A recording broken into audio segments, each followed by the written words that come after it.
Morning, good afternoon, good evening. Yesterday, I posted a video where I was arguing on the importance of the rural people, particularly the rural people, being given title deeds to even the 1 acre on which their house or their hut stand. This is fundamental to their economic and political empowerment.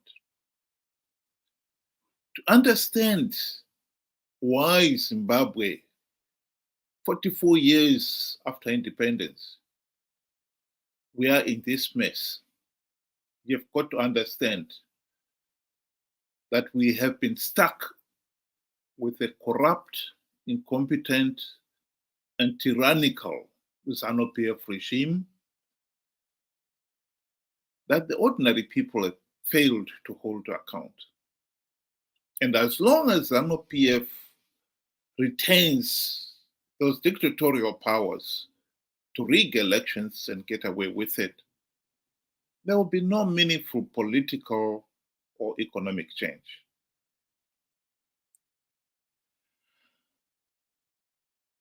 I was surprised that there are still some people out there who still refuse to accept that we have a problem.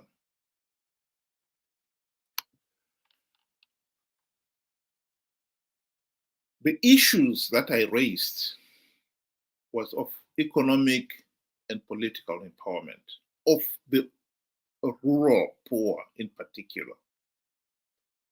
These are the people that Zanu PF is holding to ransom. And I would have thought by now that this is understood by at least the so-called intellectuals among our people. But the number of responses I've got, the one on the screen there, is just typical of what I got on that issue. Not this time, even in the past, the same thing. This individual is arguing that the rural people do not need land. One of the arguments being used there is that if the rural people were given title deeds to the 1 or 2 acres of land on which their household stands, they will sell it to the whites.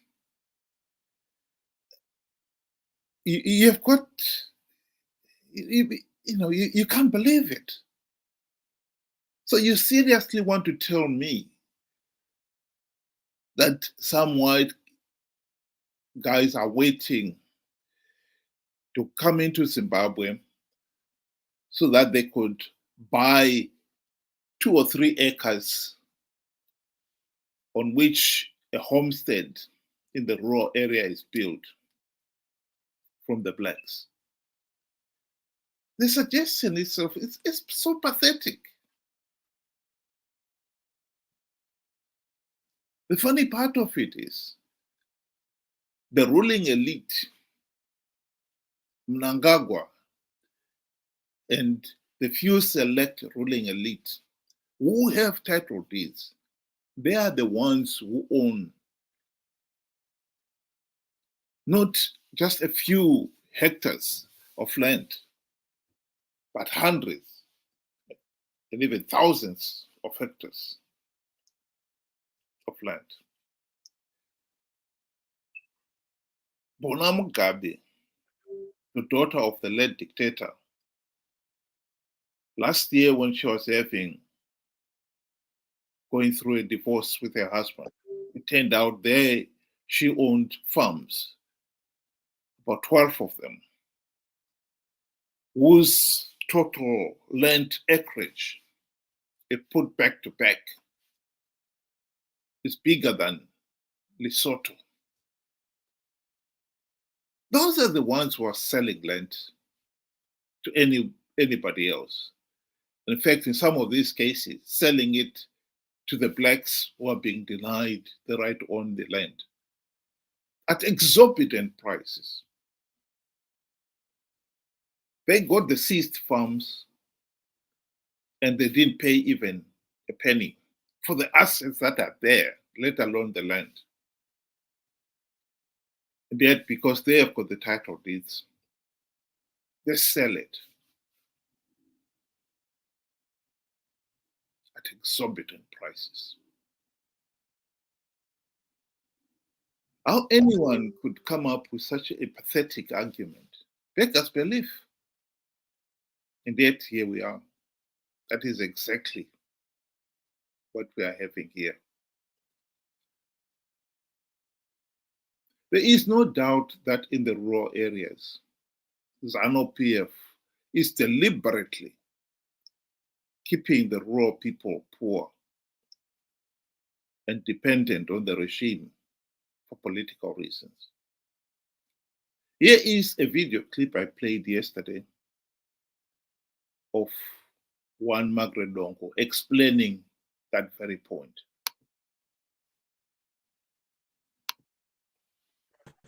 The rural people vote for Zanu PF. One, they're intimidated. Two, the policy is that the rural people should remain poor and subservient to the government. They should remain poor because if they remain poor, they continue singing the song for their master. This is why these people have been impoverished. It's for a reason.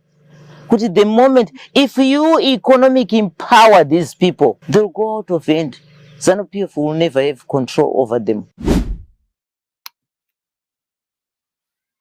That is very true. And how we can keep on arguing on a point like that is what is really the problem here. There are some issues which we can agree to differ, but there are others that are so obvious. It is pathetic that we should be arguing over those points.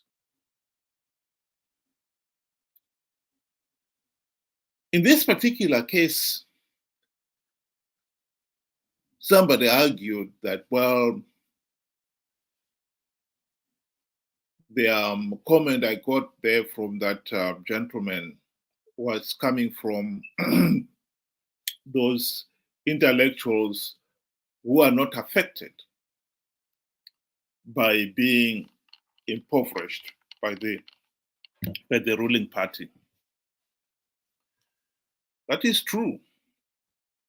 But even they should understand that Zanu PF has remained in power for 44 years and counting because it has been able to impoverish millions of the Zimbabweans in the rural areas, keep them poor and desperate for its own political gains. So at the end of the day, we all collectively, all Zimbabweans, we have lost out because we have never been able to have free, fair, and credible elections and government that is accountable to the people. Zanu PF has retained political power, and we have all suffered for it. So it is even in the interest of those in the urban centers who have no intention of going to the rural areas to settle there, to make sure that the rural people get title deeds and with it their economic and political independence. Because the whole nation will benefit from it. So why that should fail to entice people to realize that we have got to move on. The case of rigged elections is something that we really should be addressing in a meaningful way.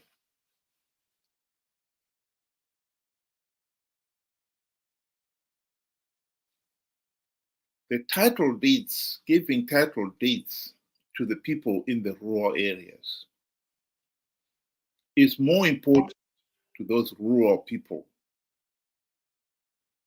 than the right to free, fair, and credible elections. Because that is the stepping stone for them to get the political right to a meaningful say in the governance of the country. As I explained yesterday, Zanu PF is not the only one that has refused the black majority title deeds, especially in the rural areas. Ian Smith did the same thing. In the 70s, the late John Robertson, a banker and an economist, gave Ian Smith the economic proposal, arguing that very point, that if you give the black majority title deeds to the land, even in the region 4 and 5, where the soil is poor, the rainfall is poor, the title deeds, they will use those title deeds to give them the confidence that they own the land. And with it, the confidence to build a decent homestead on that piece of land. To work hard to improve that piece of land, because they will know that any improvement they make on that piece of land will only add value to that land.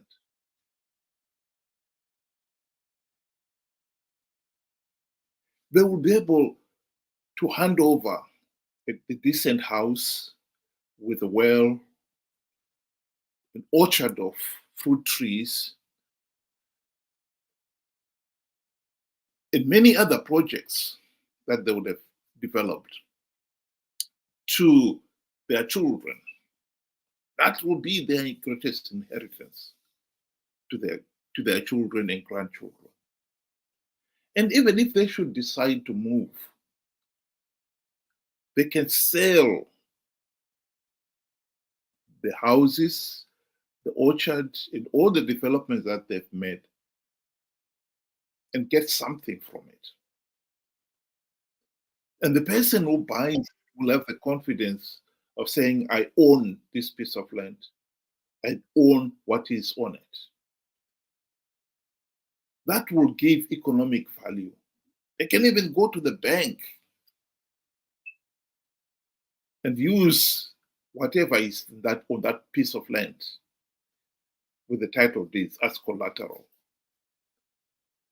Ian Smith said no, because he realized that you give the blacks that economic empowerment, the next thing they would want is political power. Ian Smith did not want the black majority to have a vote. And it served the whites even better, because by keeping the blacks poor, they'll provide cheap labor to the whites who own the farms, the mines, and the industry. After independence, John Robertson gave the same economic proposal to Robert Gabriel Mugabe, and he too rejected it, and for the same reason. He did not want the rural people economically empowered. because they'll be difficult to control.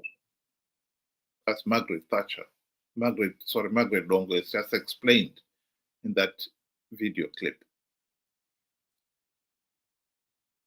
Why this issue should still be argued on beggars belief. There are some things that we should agree on 44 years after independence. That Zimbabwe is a failed state. That Zimbabwe is a failed state because we have failed to hold Zanu PF to account. And one of the reasons why we have failed to hold Zanu PF to account is that the regime is holding the rural people particularly to ransom. The rural people have been reduced to no more than medieval serfs beholden to the Zanu PF landlords and the regime's proxies.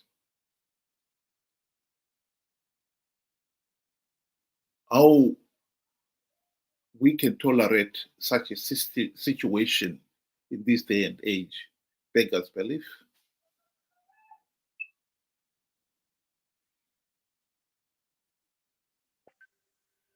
I think that argument, the very argument itself, is pathetic. That here we are, 44 years after independence, in the 21st century, we are failing to define what constitutes free, fair, and credible election. And we are failing to govern ourselves to the point where millions of our fellow countrymen and women are living in abject poverty. And somebody argues that there's nothing wrong with that. If we give these peasants title deeds to even 5 acres, they will sell it to the whites. It's laughable. How anyone can believe such utter nonsense is unbelievable. I've said it on this platform and I'll say it again. It is not so much the rural people, those in the rural backwaters, that have let the country down. It is the so-called intellectuals who have let the country down. They are the ones who are helping to keep Zanu PF in power. And the irony is, we are all, the rural people, the so-called intellectuals, paying dearly for it.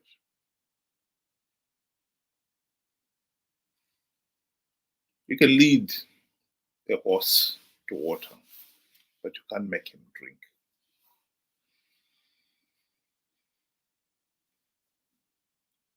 We, every Zimbabwean out there, has got to admit it, that we have failed to govern ourselves. Because we have not even had the common sense to see that something as basic as giving the rural people title deeds, the right to a meaningful say in the governance of the country, will benefit not only those people in the rural area, but the whole country.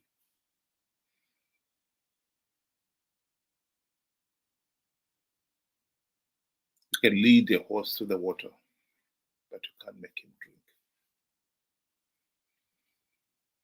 Thank you very much for those of you who were able to join this afternoon, and have a good day.